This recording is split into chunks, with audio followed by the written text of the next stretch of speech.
Hey everybody, my name is Josh, and this is hopefully, well, I hope, will be a good video lecture series or video series of possibly people who plan on going on African safaris or are interested in African safaris. So basically the videos will focus on tips, ideas, websites, suggestions of places where you can either cut down the time that you're spending to try and plan for an African safari, or websites or just ideas in general that can help you save a ton of time and possibly a lot of money when planning for your African safari.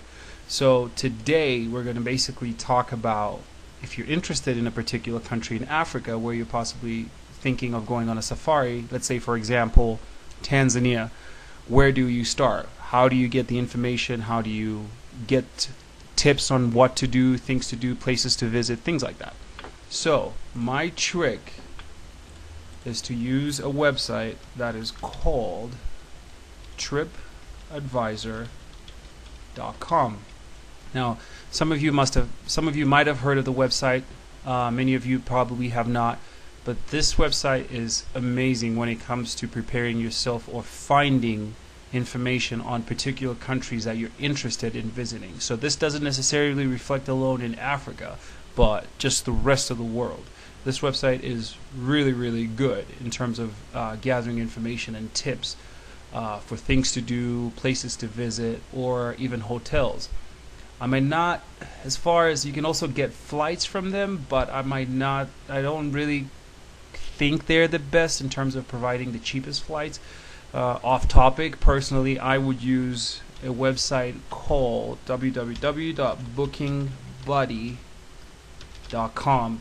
These guys offer really great deals, and they compare their price rates as far as like hotels and flights with like 7 other websites, I believe. So just thought I'd mention that. Now, we were talking about Tanzania. So now, to find out more information about Tanzania and questions that you have that you feel like you have to go on Google and search for these things like for hours and hours, you just come to this website, tripadvisor.com. You go to the top right, you type the country that you're interested in. So Tanzania in this case. We hit enter. And here we'll be given the country itself, and it'll give us hotels, they'll give us bed and breakfast and inns, they'll give us vacation rentals, restaurants, things to do, and forums. Now, on the things to do section, this is where basically you'll find all the ideas and interesting things that you can possibly do when there. So, they'll give you Zanzibar attractions, Moshi, Serengeti National Parks,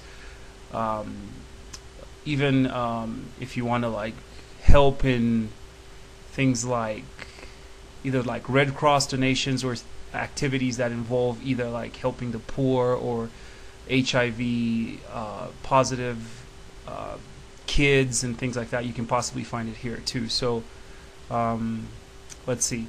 Now, in order to be able to find the information that we need, most of the times you can't find all the questions that you want. I mean, the answers that you want. So usually what I do is I come here where it says forums and then click forums. Now, on the forums part, they are very helpful as far as like finding the questions that you want. So let's say, I don't know. Let's say we're looking for a question on malaria in Tanzania. So we just come here in the forum section, type malaria, and then hopefully they'll give us a bunch of results. And here we go. So for example, this person is has questions on malaria in Zanzibar. We can just click on that, and you can be able to read on it and find out more information. And the great thing is that people will kind of like chip in and give out their suggestions and ideas on what you need to be careful of, or just as far as like their thoughts and from their own experience. One other thing that I wanted to mention about the things to do section is the benefit of getting rated tips on the activities that you can do. So what do I mean by that?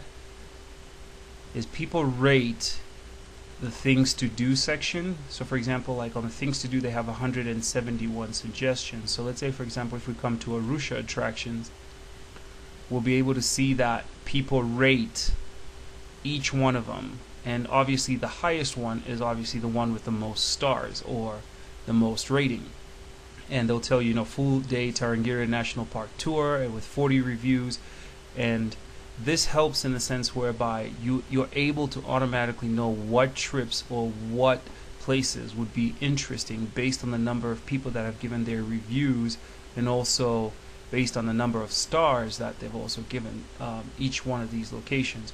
So as the lower you go down, obviously the lower the stars and the lower the rating, but this will give you a great sense of basically what is interesting to most people who visit, for example, Tanzania, and how much important or the ranking and rating it is that they give the trip itself. So if you feel like you're stuck or are planning on a trip and have no idea where to start, or are planning on an African safari and have no clue, either tour companies, nightlife, shopping, come to tripadvisor.com, search for the country up here. When you get your result, basically you can go through it and it will give you a whole bunch of tips on things to do and all the other questions that you have. If you can't find the answer that you want, just go to basically what I had talked about, the forum section. Put in your information there and you should be good. Alrighty, hope that was helpful, and we'll see you on the next video. Bye.